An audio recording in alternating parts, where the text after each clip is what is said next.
Hi, I'm Tinny from Mini Bowl Design. It's like 40 degrees out. You can see it's an overcast, cold day. Rained yesterday, and it might rain again today. So cold, overcast, and rainy. Not real inspiring. But it's morning, late morning. I really goofed off today. It's like 9 o'clock. Usually out here like 6 or 7, but today's 9. And I'm going to go out and fill orders. I've got 7 orders, I believe. Not big orders. And I got to get those filled. So we kick on the lights out here.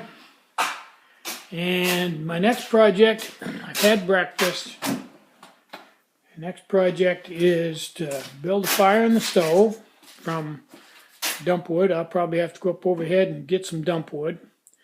I can get it started with what I got here and then sit here by the fire and let the place warm up, turn the blower on. I know that's a tough job, but somebody's got to do it.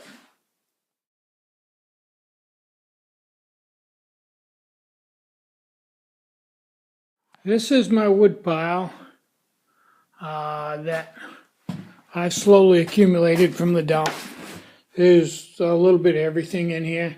Bought through it, you can get kindling or dimension stuff, hardwood, softwood, all kinds of stuff to burn here. So I'm going to cut some of this up, and as soon as that kindling gets going, I'm going to put some bigger stuff on there and get a good roaring fire going.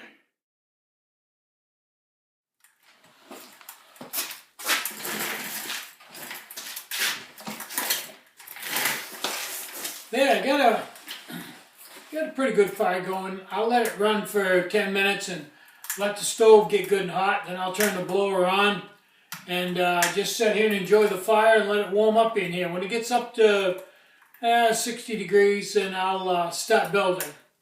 Don't have a lot of stuff to build today. Most of it I already have in stock. Get this opened up. Oh, I got pot wick, knobs, large tubing, stove wick, 5 stove wick, 5 M4 wicks, 5x23 pot stand, carbon felt atomic, 5x18 pot stand, a 12 centimeter lid, 3 more stove wick, 50 feet of wick, carbon felt windscreen, 2 carbon felt hand wraps. It's not a bad morning. Most of that stuff I have already in stock. I gotta build couple of pot stands in the stove and put it all in the box. So fairly easy day. Now,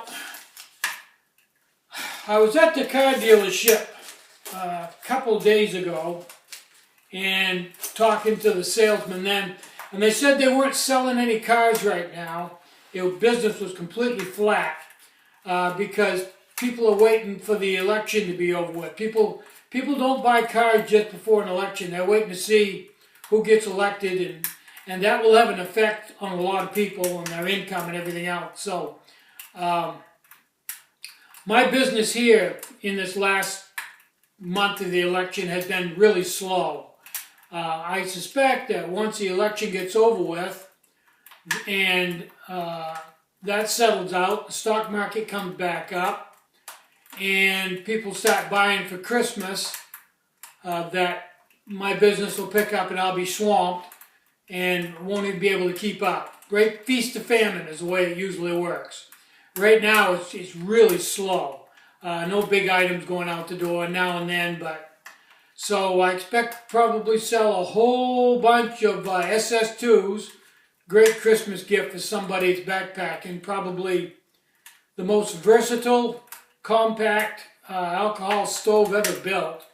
Like some of my friends are telling me, there's really nowhere to go after the SS2.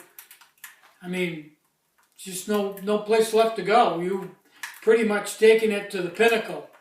I didn't think so, but once they talked about it and we looked it over, it's probably room for improvement, but it's pretty compact, pretty hot, pretty unique. I'm pretty proud of that design. And fit anywhere in your backpack, fit in your front pocket, and you can cook your dinner on it. So, yeah, pretty good setup. I like the snorkel design. You get 5 minutes, 6 minutes between fill up, depending on where you got your wicks at. Can set the heat by changing the height of the wick. It's a good setup for an alcohol stove. So, well, that's warming up. I'm about ready to turn the blower on. You won't be able to hear me once I turn the blower on, so I guess I better quit talking and get it warmed up in here and get to work. I'm Timmy from Mini Bull Design. Try to have a really great day and try to have some fun today. You deserve it.